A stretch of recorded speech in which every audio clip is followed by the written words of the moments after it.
우리가 예수님의 이야기를 들을 때 실제 이야기라기보다는 양념이 쳐진 과장된 이야기라고 생각을 하고 이런 비유들은 실제와는 전혀 상관없는 우화 정도로 생각하며 바라보는 경향이 있다라고 생각이 듭니다. 그렇게 생각해 보면 동화나 우화 같은 그런 옛날 옛적 이야기로 우리 실상과는 전혀 상관이 없는 이야기겠지만 여기에서 어떤 얻을 교훈이 있다 이 정도로 우리가 생각을 하죠. 그런데 우리가 아는 상당수의 어떤 우화나 동화들이 사실은 단순한 동화가 아니라 당대의 권력자들을 비판하는 매우 날카로운 그런 문학이었다라는 것을 우리가 동화들이나 전래동화들을 살펴보면 알 수가 있습니다.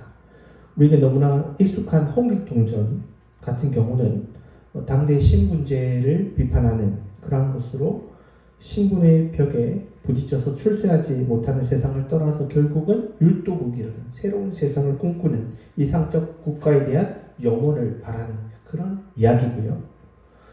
앞서 본 이런 흥부와 놀부 같은 경우도 우리 단순히 욕심을 부르면 벌을 받고 착한 사람은 복을 받는다 같은 그런 어린아이들만 이렇게 읽어야 되는 이야기가 아니라 조선 후기 양반들의 어떤 경제적 불평등 이런 것들을 비판하면서 당대의 어떤 양반 계층을 비판하는 그런 소설이었다라는 겁니다.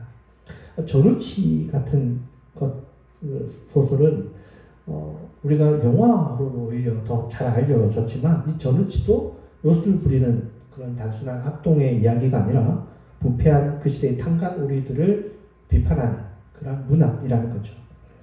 또 우리 생각에 전혀 당대 사회를 비판하는 이야기라고 생각하지 못하는 장화홍련전 같은 경우도 계모의 학대로 죽은 불쌍한 두 여인의 이야기가 아니라 계모와 서자 관계로 드러나는 어떤 유교 가족 제도를 그런 문제들을 폭로하고 또 여성의 억압과 당대의 불의한 당대의 권력을 비판하는 그런 글이었다라는 겁니다. 우리 시대에도요, 이 고전 문학으로 추앙받지만 조선시대 때는 이러한 것들이 좀 이단이라고 할까요? 하위 문화로 그렇게 소비되는 문학들이었다라는 겁니다. 그래서 홍길동전 작품이었던 서자 문제, 신분 타파, 이상국 건설 이런 국가 체제에 대한 전복적인 그런 요소들 때문에 금기되고 검열받던 책이었다라는 겁니다. 우리 생각에 이런 책들을 그냥 재밌는 이야기로 또 우리 시대는 동화로서 널리 읽을 수 있는 그런 것들로 그 시대에 소비되었지 않았을까라고 생각하는 것은 우리들의 착각인 거죠. 대다수의 글들이 그 사회의 질서를 어지럽히는 금서에 해당하는 책들이 많았고요. 특별히 국가의 틀이었던 유교를 비판하고 공격한다. 또 풍속을 문란하게 만든다. 라는 이유로 금서로 지정되고 또 이 금서로 지적될 때는 저자가 밝혀질 경우는 유배나 관직을 박탈당하거나 심지어 영모죄로 사형까지 내려졌다고 하니까 당대의 이런 문학들이 아이들이 읽는 게 아니라 오히려 그 시대의 젊은 사람들에게 또 어른들에게 읽어지는 그런 문학이었다라는 겁니다. 여러분 우리가 70년대 그리고 80년대 이럴 때만 봐도요. 이런 음악이나 그리고 통제가 얼마나 심했던가 여러분 돌이켜보면 생각이 나실 겁니다. 해외에서는 세계적인 문학이라고 하는데 한국에 딱 들어올 때는 그 책은 음란 문서다 해가지고 못 읽게 했던 금서들도 꽤 있었고요. 또 음악 같은 경우도 보면 가사들을 다 검열하는데 그 검열이 정말 부당한 이야기들이 굉장히 많았습니다. 그러면 전혀 체제를 비판하는 것이 아니고 그럼에도 불구하고 이 글 한 문구에 어떤 반정부적인 어떤 정서가 담겨져 있다. 이건 지워라. 이 노래는 아예 부르지 못하게 해라. 이렇게 하는 경우들이 굉장히 많았고요. 또 어떤 가사는 또 일본의 외래 문화를 조성한다 해가지고 군사 정권의 가치에 걸맞지 않다. 아니면 자유나 연애 이러한 것들 이런 것들 삭제해라. 이러면서 방송 검열에 걸려서 사전 검열에 걸려서 방송 금지가 되는 이런 것들이 종종 허다하게 있었습니다. 아침 이슬 같은 노래도 그렇고요. 그리고 여러분 기억하실지 모르겠지만 어머니와 고등어라는 노래를 보면 정말 이유 같지 않은 이유로 금지곡이 되었는데 고등어가 빈곤을 상징한다 해가지고 이런 노래도 금지곡이었고요. 이런 거 생각해 보면 조선시대가 더하면 됐지 덜하지 않았을 것이다 라고 생각해 볼 수 있는 거죠. 그리고 지금도 최고의 작품 중에 한 권이다 라고 칭찬받는 그 조세희의 난징이가 쏘아 올린 작은 곰, 난소공이라고 부르는 책도 당대에는 출판 금지되었던 그런 책이었다라는 겁니다. 조정래의 태백산맥 같은 경우도 당연히 그랬고요. 예수님의 이야기도 우리가 단순히 재미있는 이야기, 우리가 받아야 될 어떤 교훈 이야기 이 정도의 수준이 아니라 당대에 아주 강력한 사회 비판이 담겨 있는, 그러니까 우리가 생각하는 우화 정도로 여길 수 있는 글이 아니었다라는 것을 한번 생각해 볼 필요가 있습니다. 우리가 예수님의 이야기를 조각조각 읽다 보면, 이해하다 보면 마치 이런 것들이 동화나 아니면 신앙의 글처럼 접하지 이 이야기들이 정말 뭘 얘기하고 있는가 여기에 대해서 좀 관심이, 그 초점이 흐려질 때가 종종 있습니다. 그래서 우리가 부자와 나사로, 오늘 우리가 살펴볼 이 부자와 나사로 같은 경우는 야 천국과 지옥에 대한 그런 얘기지 않냐, 이런 것으로 흔히 소비되는 그러한 이야기들이죠. 근데 이 이야기가 그렇게 간단하지가 않습니다. 여러분 누가복음서를 읽다 보면 누가복음서가 다른 책에 비해서 특별하게 부자에 대해서 가혹하리만큼 비판적인 그런 글이라는 것을 누가복음을 한번 처음부터 끝까지 읽어보면 잘 알 수 있습니다. 그래서 부자는 누가복음은요 천국에 못 간다, 이렇게 너무 심할 정도로까지 얘기하는데 아마 대부분의 현대 독자들이나 현대 기독교인들은 이런 말씀들을 좀 소홀하게 보고 간과해서 이렇게 넘어가는 경우들이 종종 있습니다. 왜냐하면 현대인들은 부자들도 많고요, 그렇죠? 또 부자들이 모두 다 악인도 아니에요. 또 예수 믿는 사람 중에서도 부자들이 많이 있어요. 또 이런 구절을 보면 성경은 신앙을 가리키는 거지 어떤 부의 문제를 가리킨다든가 또 아니면 그 시대를 비판하거나 그런 글도 생각 안 하기 때문에 이런 것들을 대수롭지 않게 넘어가는 경우들이 많습니다. 그리고 구원은 뭐로 얻습니까? 믿음으로 얻다 보니까 행위는 중요하지 않다라고 생각하기 때문에 이러한 행위, 어떤 소유 이런 문제들을 그렇게 중요하지 않게 여기고 넘어가는 거죠. 앞서 본 우리나라의 전래동화 같은 경우에 전우치 이야기에 도수를 부리고 악동이 어떤 탄간오리들을 이겨내는 그런 걸 보면서 어떤 카타르시스로 끝나는 거지 정작 책이 계속 얘기하고 있는 주제의식은 그냥 싹 빼놓는 그런 경우들이 종종 있는 것 같습니다. 이 부자와 나사로 이야기는 단순히 천국과 지옥에 대한 이야기가 아니라는 겁니다.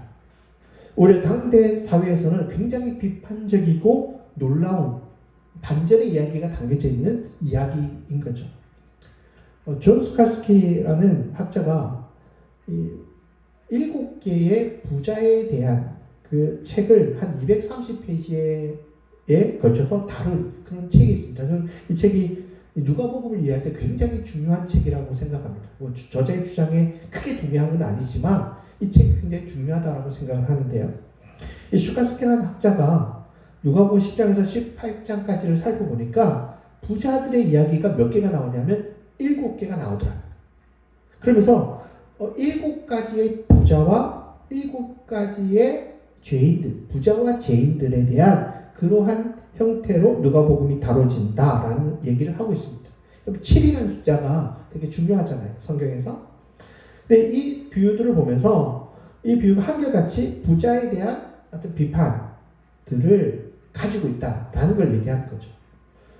이것들을 보면 이 누가복음이 부자에 대해서 그렇게 긍정적이지 않다 이렇게 보여지는 시점들이 굉장히 강하다라는 겁니다.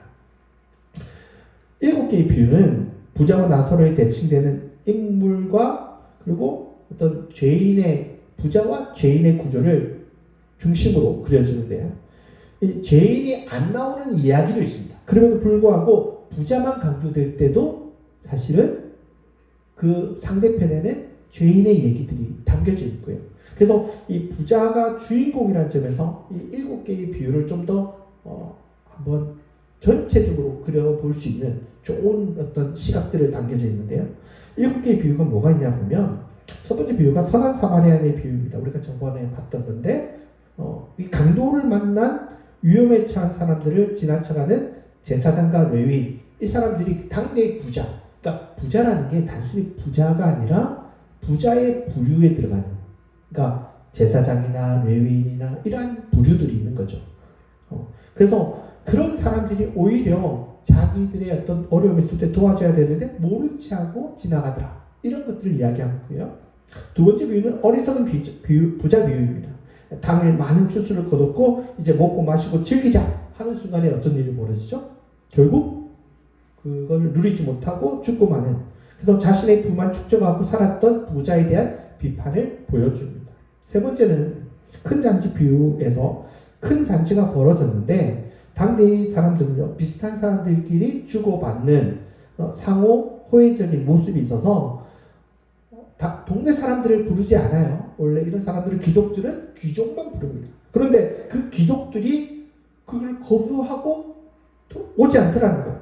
나는 밭을 샀다, 나는 소를 샀다, 나는 장가 들었다, 어떤 다양한 핑계를 들면서 결국 거부하고 오히려 그 당대에 비슷한 부류가 아니었던, 절대 부를 수 없었던 그 죄인들을 불러서 잔치에 참여하게 된다는 이런 얘기를 담고 있습니다. 여기서도 부자들은 왜 이 잔치에 참여를 거부했는지가 사실은 명확한 게 아닙니다.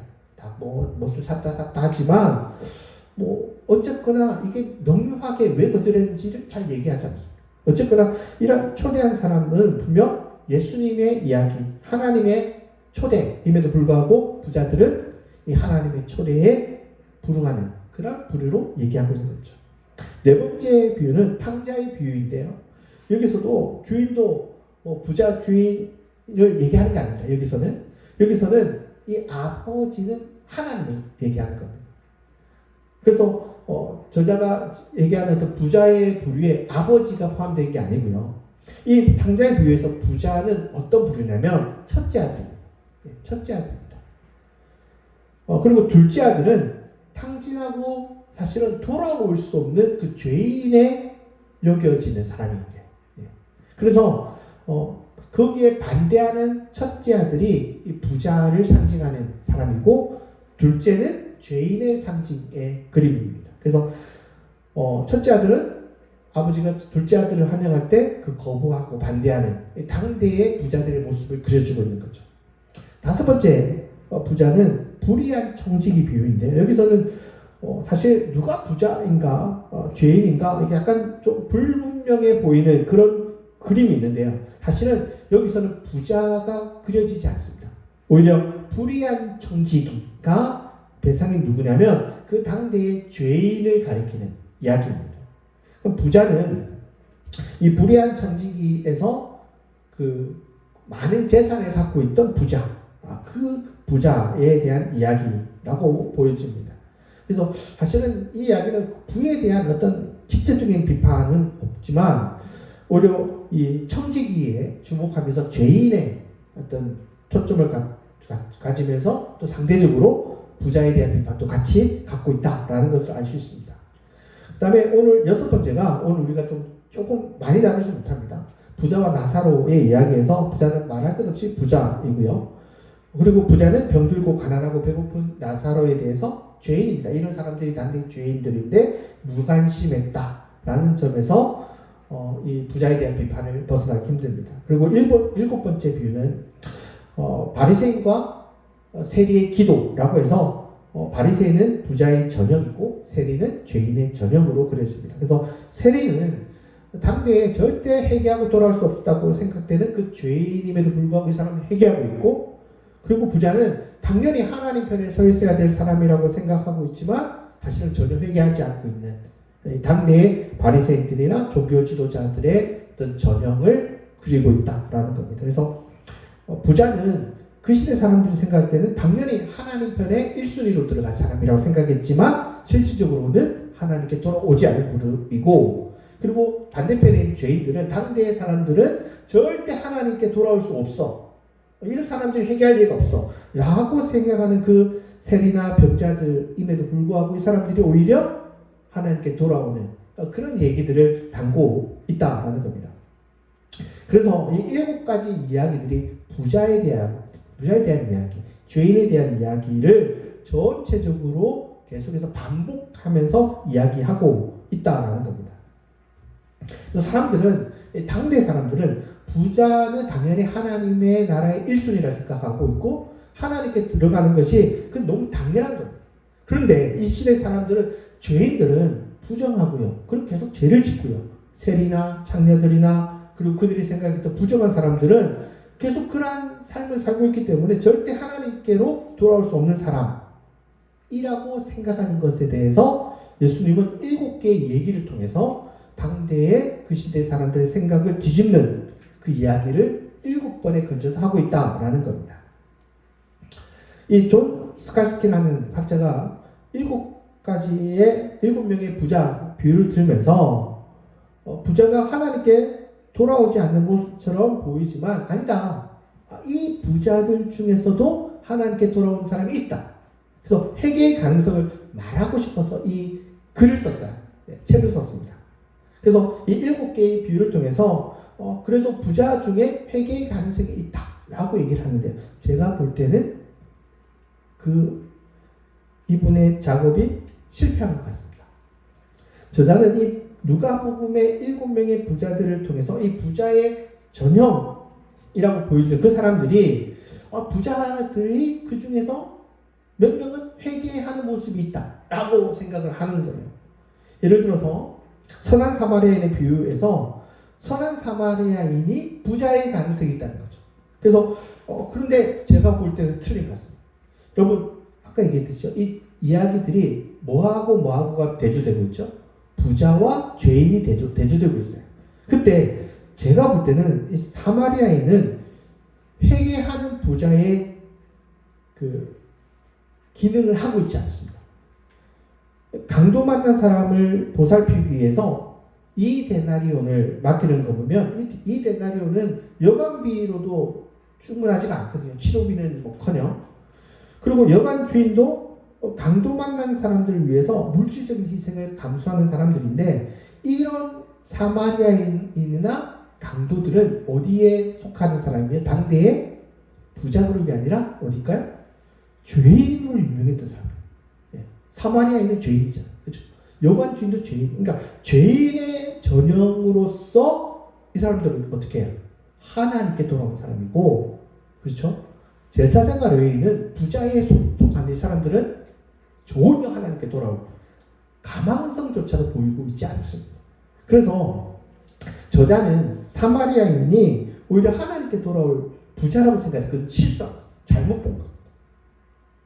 회개하고 돌아오는 부자의 그림을 이 저자가 의도했으면 어떻게 그려야 될까요? 제사장이나 레위인이 길을 갔다가 지나쳐갔는데 내가 잘못했구나. 그러니까 돌아와야 돼. 부자가 돌아와야 돼. 그러면 이게 저자가 말하고 싶은 얘기가 맞아떨어져요. 그런데 이 사람들은 지나가고 나서 돌이킴이 없어요. 그런데 당대의 죄인이라고 여겨졌던 사마리아인과 그리고 여관 주인은 오히려 이 사람을 돕잖아요. 강도 받는 사람 돕잖아요. 그래서 혐오와 배제의 대상이었던 사람들이 돌아오지 절대 부자의 전형들이 돌아오는 그림이 그려지지 않고 있는 슈카스키가 실패합니다. 또 큰 잔치 비유에서 보면 저자는 여기서 회개하는 부자가 있다고 하는데 누가 들어가나요? 회개하고 돌아오는 부자가 있나요? 만약 그런 그림을 그렸으면 내가 땅을 팔아서 밭을 보러 가야 되는데 그 생각해보니까 잔치에 돌아가야 돼. 그 사람이 있어야 되잖아요. 없어요. 없잖아요.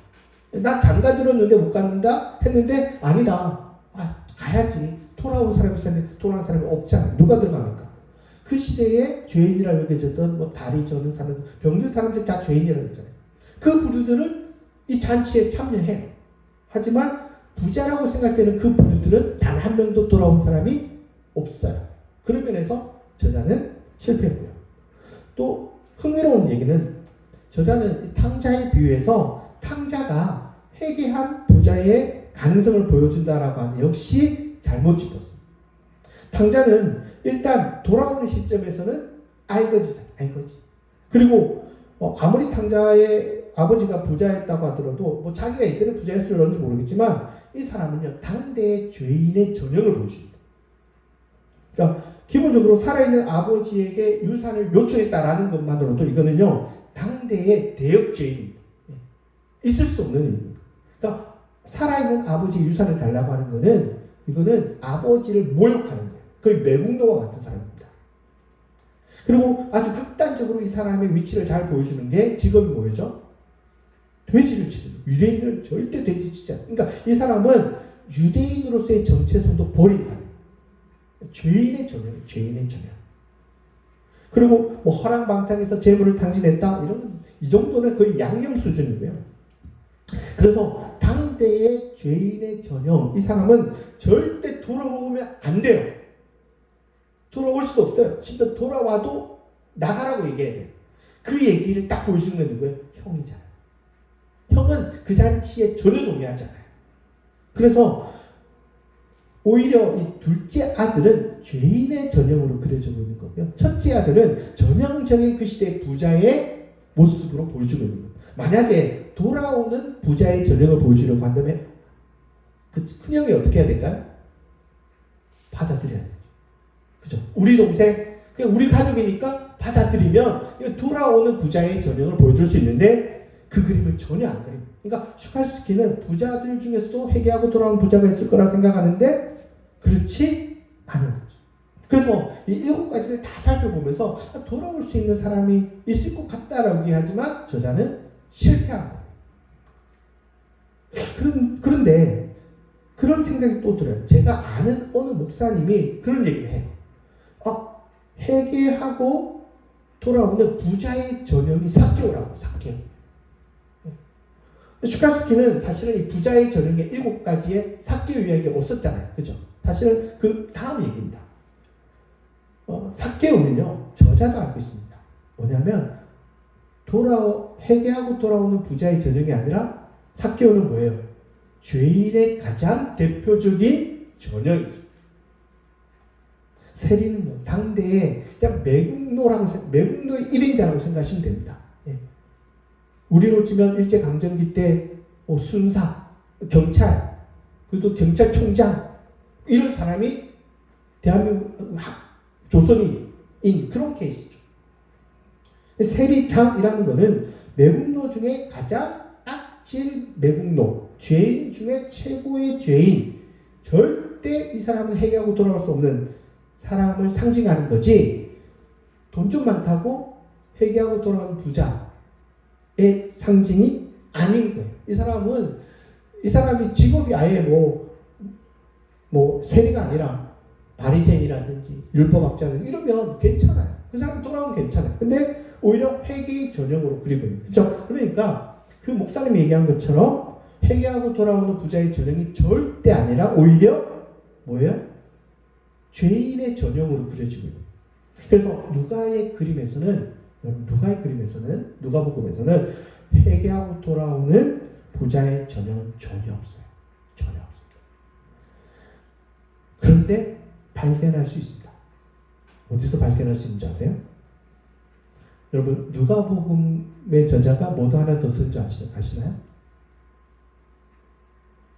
사도행전도 썼잖아요. 그럼 사도행전에 돌아오는 부자 한 명 있습니다. 누군지 아시나요?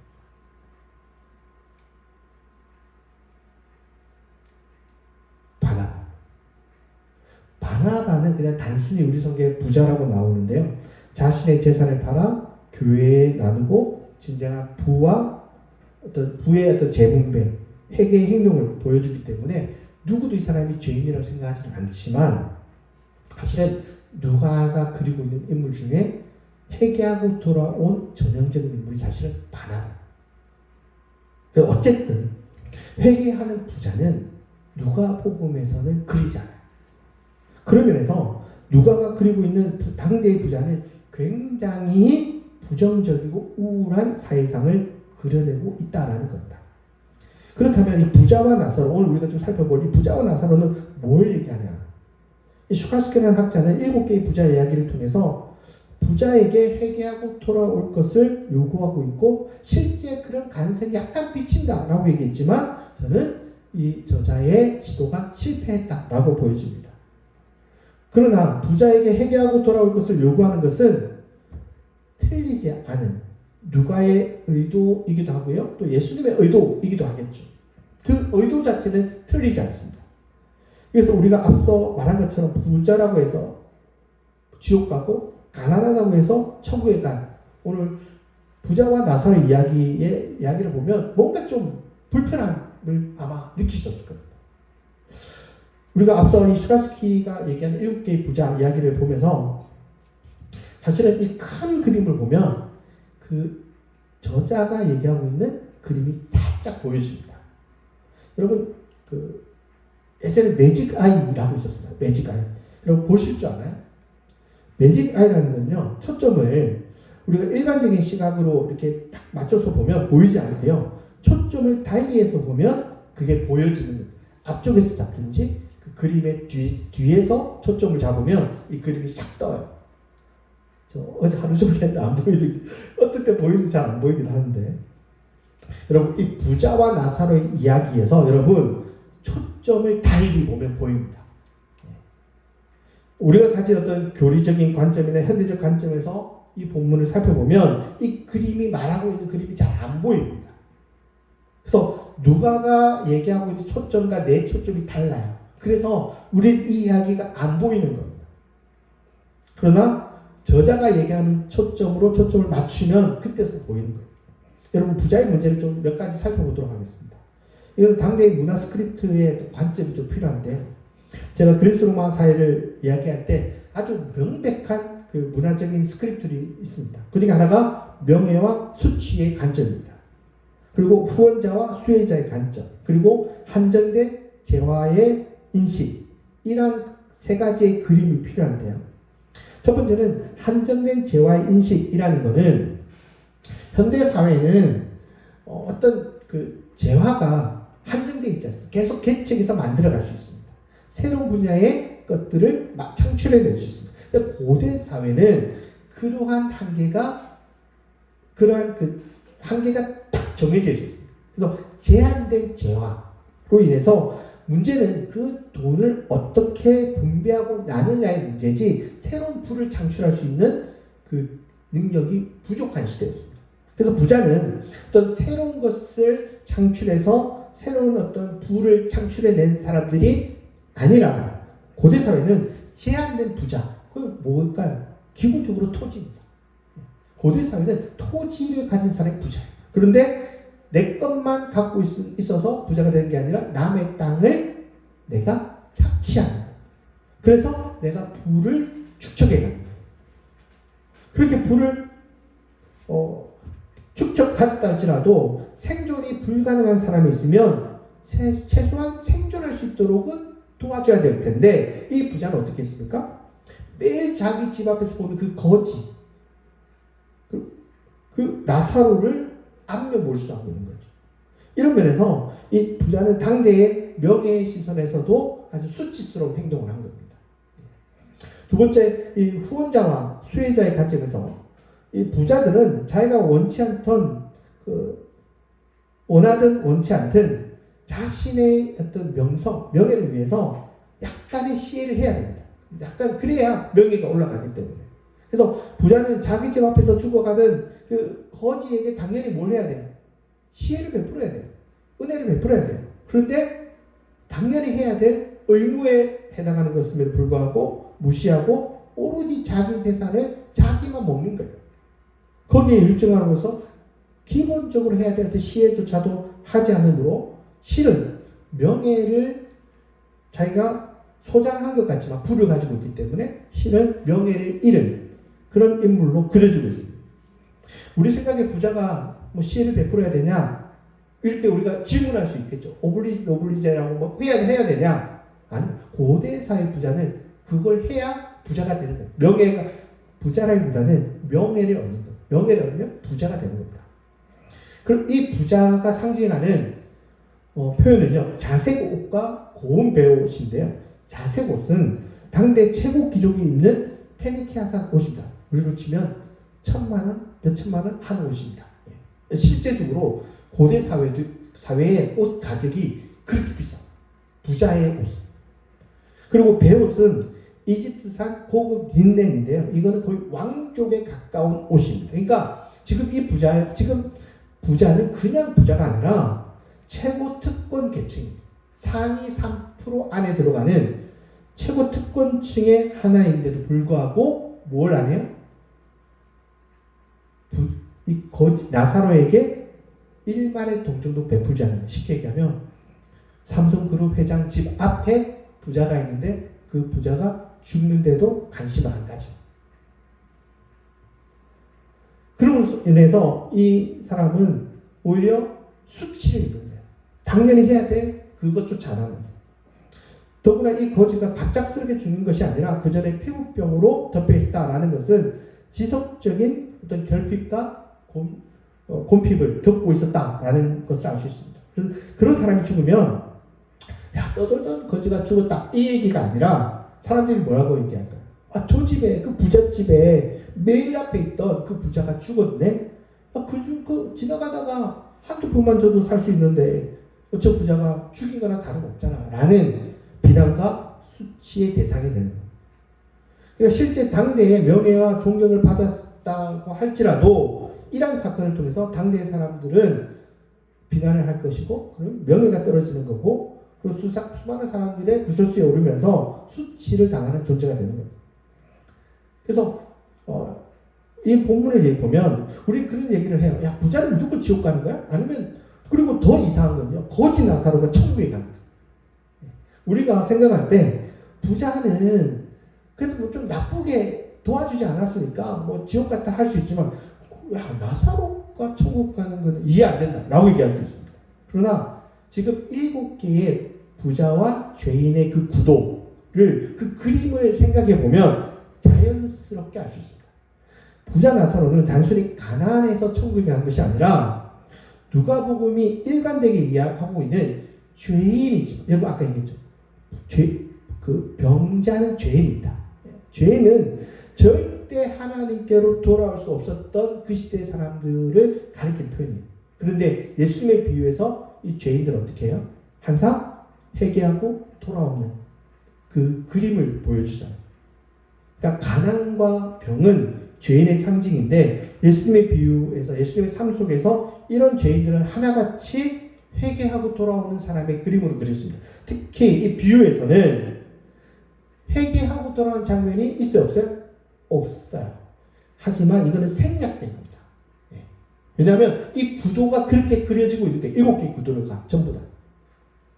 사후 세계의 역전은 이 죄인이 회개하고 돌아오는 그림은 생략되었지만 그가 아브라함의 품에 들어가 있다는 것 자체가 이미 뭐예요? 회개하고 돌아온 것들을 생략하고 있음을 보여주는. 그러니까 가난과 병은 죄인의 상징인데 이 사람 가만히 있으면 죄인으로 가야 될 사람, 그 지옥으로 가야 될 사람이 지옥에 안 가 있다라는 것은 생략되어 있는 것을 얘기하고 있는 겁니다. 그래서 천국에 갔다라는 것은 이 예수의 비유가 일관되게 죄인이 하나님께 회개하고 돌아온 그 7개의 그 그림을 이야기하고 있는 겁니다. 그렇기 때문에 나사로도 그런 전형으로 그려져 있고 그 부분이 생략되어 있다 할지라도 나사로의 회개 이야기는 사실은 들어가 있는 거예요. 그렇다면 이 이야기들이 보여주는 일관적인 패턴들을 생각해 보면 여러분 누가복음이 말하고 싶은 얘기들을 알 수 있습니다. 부자가 지옥 간다라는 건 뭘 얘기하고 싶을까요? 그냥 부자가 되면 다 지옥 가는 거야 이걸 얘기하고 싶은 걸까요? 오히려 부자의 회개가 간절히 필요하다라는 어떤 강조요법, 반어적인 표현이라고 생각하시면 됩니다. 부자의 회개가 필요 없다면 왜 이렇게 부자의 실패, 부자의 지옥에 들어가는 사후의 모습을 아주 강렬하게 그렸을까요? 여기에 야 부자는 무조건 천국에 들어올 수 없어, 하나님께 갈 수 없어 라고 말하고 싶은 게 아니라 돌아와야 된다. 특히 누구도 하나님께 돌아올 수 없다라고 여겼던 그 죄인들이 하나님께 돌아온 사람으로 그려주고 있다는 것이 저자가 말하고 싶은 의도 1순위입니다. 그 얘기는 뭐냐면 너네들이 볼 때 죄인들은 저 죄인들, 저 부정한 사람들, 저 세리와 창녀들 같은 사람들은 하나님께 절대 올 수 없어 라고 확고하게 생각하고 있는 사람들. 그런데 예수님의 얘기는 아니야. 그들이 하나님 나라 갈 수 있어 라고 얘기를 하는 거예요. 그 얘기는 뭐냐면 부자도 포기한 게 아니야. 그들이 1순위면 저런 사람도 하나님 나라 갈 수 있으면 부자도 갈 수 있다는 걸 얘기하고 싶은 거예요. 물론 부자의 잘못을 최대한 강조하기 위해서 누가복음에서는 부자가 돌아온 사람이 한 명도 없지만, 여러분 누가복음에서 회개하고 돌아온 부자, 비슷하게 생각되는 사람을 누가 있을까 생각해 보면 아리마대 요셉 같은 경우가 그나마 약간의 가능성이 있어요. 그렇죠? 예. 이 사람은 그 당대에 사내들인에 들어간 사람이니까 당대의 부자, 바리새인에 들어간 사람이라고. 그런데 그 그림이 그렇게 잘 그려지는 건 아니에요.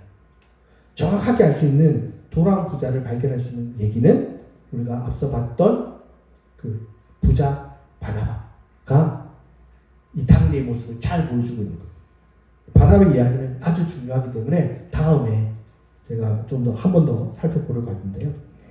여러분, 교회가 이토록 이 복음서가 누가복음이 부자에 대해서 비판하고 또 죄인의 돌아옴에 대해서 계속해서 충격적인 이야기를 다루고 있는데 그 이유는 뭘까라는 겁니다. 여러분, 홍길동전에서 홍길동이 당대의 신분 타파와 또 부패한 권력층을 변화시키지 못해서 결국 선택한 마지막 길이 뭐예요? 새로운 곳에 가서, 율도국이라는 곳에 가서 새로운 나라 건설을 했다라는 거를 보여주는 거예요. 그러니까 자기가 꿈꾼 거는 내가 사는 곳에서의 변화를 원했지만 실패한 거예요. 그래서 다른 곳에서 꿈을 꾸는 거죠. 저는 이런 그림과 좀 이 교회가 그려내는 그림이 비슷한 것 같아요. 그런데 오히려 홍길동전보다도 더 이 복음서가 갖고 있는, 교회가 그리고 있는 그 예수님이 이야기가 갖고 있는 거는 좀 더 그 꿈이 큰 겁니다. 감히 뭐 교회와 율도국을 비교해 라고 얘기할 수 있는 분이 있을지 모르겠지만 당대의 불의한 세계의 주범들이 회개하고 돌아올 것을 기대했다? 그리고 그 기대가 실제 가능하냐? 라고 얘기할 때 교회는요, 가능하다라고 얘기합니다. 아까 율도국에 홍길동은 실패하고 나갔잖아요. 그런데 교회는 그 세상 안에서, 교회 안에서 그 불가능한 일이 벌어진다. 그걸 꿈꾸는 거예요. 누가가 꿈꾸는 얘기가 그 얘기. 세상이 아무리 불의하더라도 교회 안에서 이 세상에 그 부도덕한 부자들이 사실은 회개하고 돌아올 걸 꿈꾸는 거예요. 당연히 죄인들이 돌아오는 거는 당연하고, 누가복음에서 절대 돌아올 수 없다고 생각했던 그 부자들도 교회 안에서는 가능하다고 꿈꾸는 거예요. 당대 사람들이 절대 하나님께 돌아올 수 없다라고 생각했던 죄인들이 교회 안에 몰려왔던 그 모습을 볼 때 사람들은 홍길동전의 율동처럼 아주 환호하고 감격했을 겁니다. 제가 누가복음의 부자에 대한 지속적인 어떤 요구들을 보면서 그게 정말 가능하겠구나라고 살펴보면서 교회는 낭만이 있네 이런 생각을 좀 가졌습니다. 교회가 좀 낭만이 있는 것 같아요. 낭만이 있는 종교 같습니다. 불가능을 꿈꾸더라. 돌아올 수 없다 여겨지는 사람들이 돌아온다는 거예요. 그 시대 사람들은 전혀 생각하지 못했던 그 낭만만 있을 뿐이 아니라 심지어 그것이 저 멀리 율동 같은 딴 데 가서 딴 세상에서 만들어가는 게 아니라 자기들이 살아가고 있는 그 땅에서, 그리고 교회 안에서 이 낭만이 이루어질 것을 꿈꾸는 거예요. 그래서 교회가 낭만이 있다, 낭만을 꿈꾼다 이런 생각을 가졌습니다. 불가능이 가능한 것, 불가능이 실현되는 것, 죄인들도 하나님께 돌아오고 부자들도 하나님께 돌아오는 걸 꿈꾸는, 누가는요 부자를 비판하면서 그 꿈을 꾸는 거예요. 그런 낭만을 꿈꾸는 게 기독교고 교회고 예수의 가르침. 우리가 이거를 버리면 안 되겠다 생각. 오히려 교회가 이런 낭만을 꿈꾸며 교회 안에서 우리가 그런 꿈을 꾸는 그런 꿈을 계속해서 누리는 우리가 되기를 바라겠습니다. 기도하시겠습니다.